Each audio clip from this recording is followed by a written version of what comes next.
Kita awali informasi pertama. Pemirsa, Jatanras Polrestabes Makassar meringkus 4 mahasiswa dari 2 kampus ternama di Kota Makassar akibat terlibat aksi premanisme. Masing-masing pelaku yang ditangkap ternyata tidak hanya terlibat dalam satu kasus tindak pidana.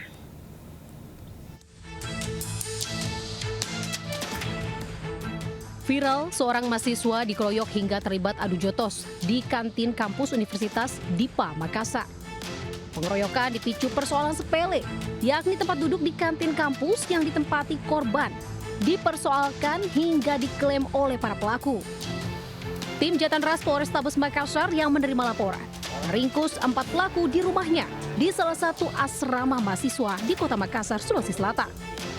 Masing-masing pelaku yang ditangkap tidak hanya terlibat dalam satu kasus tindak pidana, namun turut terlibat dalam aksi penyerangan di salah satu kampus swasta di Kota Makassar yang menyebabkan satu mahasiswa alami luka tebas di kepala akibat diserang oleh kawanan pelaku. Rektor Universitas DIPA Makassar menyayangkan akan kejadian ini.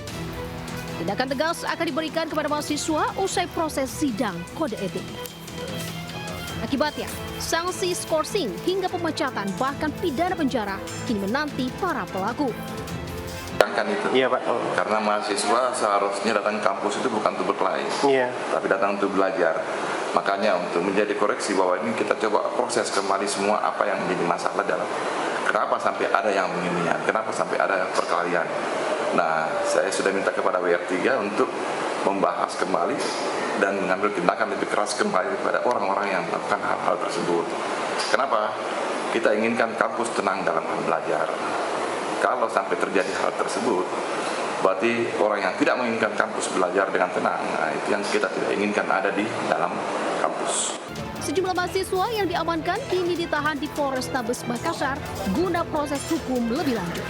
Di Makassar, Sulawesi Selatan, Syahrul Adiaksa melaporkan. Sebuah rangkaian KRL relasi Jakarta-Kota Bogor terkena lemparan batu hingga alami kerusakan di pintu dan jendela. Diketahui pelaku pelemparan adalah anak-anak yang sedang bermain di pinggir rel yang iseng melempar batu.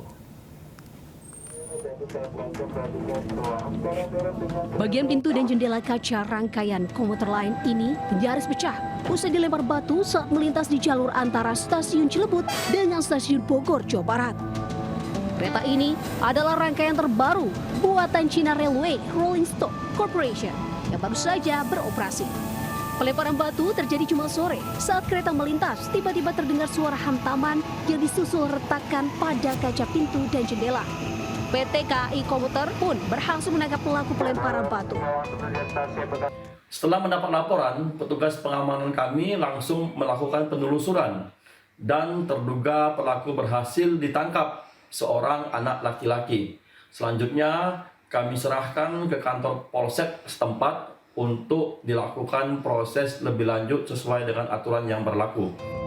2 pelaku bocah berusia 8 dan 10 tahun tersebut adalah warga Kelurahan Cibogor, Bogor Tengah. Mereka ditemui oleh para petugas KAI yang menyisir di lokasi pelemparan. Dari pemeriksaan kepolisian, diketahui 2 anak sedang bermain di pinggir rel dan iseng lempar batu ke arah kereta yang melintas.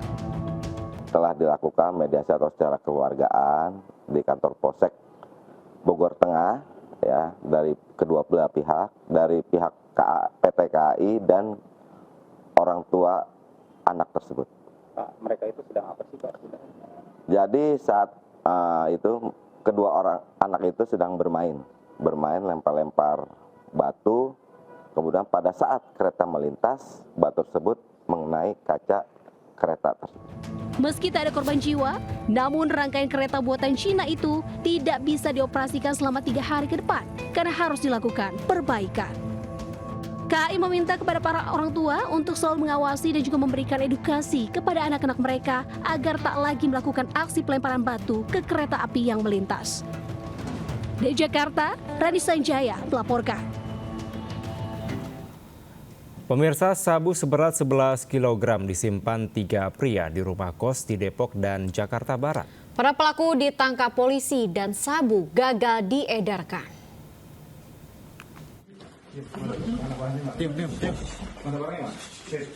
Polisi di Ditres Narkoba Polda Metro Jaya melakukan penangkapan 3 pelaku peredaran narkoba dengan membawa seorang ke sebuah rumah kos di wilayah Jakarta Barat. Setelah masuk, seorang pelaku diminta menunjukkan sabu. Pelaku mengambil sebuah koper yang berisikan sabu. 3 orang yang sudah ditetapkan tersangka berhasil diamankan di lokasi berbeda, yakni di Depok dan Jakarta Barat. Polisi mengamankan barang bukti berupa narkoba jenis sabu sebanyak 11 kg, timbangan digital, dan ponsel serta plastik klip besar. Sabu berasal dari jaringan Sumatera yang rencananya akan diedarkan di wilayah Jakarta dan sekitarnya, akhirnya gagal dijual. Dari Jakarta, Rizky Falupi, iNews melaporkan. Satuan Reserse Narkoba Polresta Banyumas, Jawa Tengah menangkap seorang wanita residivis pengedar narkoba di Purwokerto. Polisi terpaksa harus naik ke atas rumah untuk mencari barang bukti yang disembunyikan pelaku.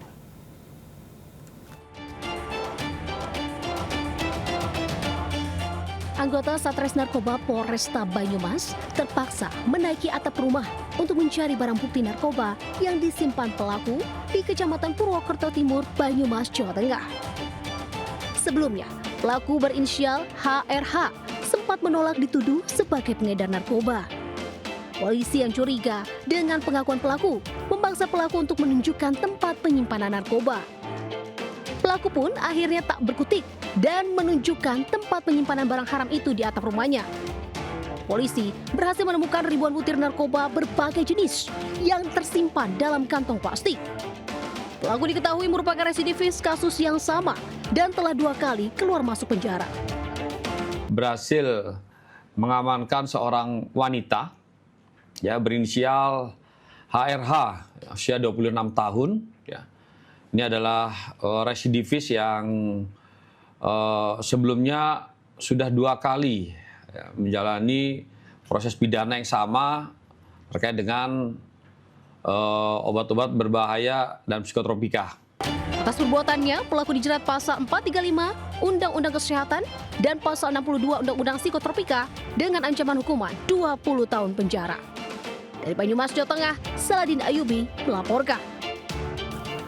Pemirsa, sejumlah emak-emak yang sebagian merupakan ibu rumah tangga di Cirebon, Jawa Barat mengaku sebagai korban penipuan arisan dan investasi bodong. Tidak tanggung-tanggung, kerugian dari hasil penipuan mencapai miliaran rupiah.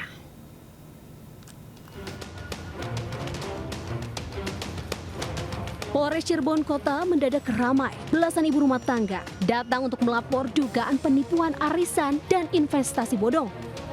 Para korban mengaku sebagai bagian dari puluhan orang yang mengalami kerugian besar akibat ulah pelaku. Modus pelaku adalah menawarkan arisan dan investasi dengan iming-iming keuntungan tinggi. Namun, uang para peserta justru diduga digelapkan untuk kepentingan pribadi. Total korban diperkirakan lebih dari 50 orang dengan kerugian keseluruhan mencapai ratusan juta hingga miliaran rupiah. Pelaku penipuan sedang menjalani pemeriksaan polisi. Para korban mengaku tergiur setelah melihat status WhatsApp pelaku dan menawarkan investasi dan hasilnya 20% dalam 1 bulan. Dari Cirebon, Jawa Barat, Miftahudin melaporkan.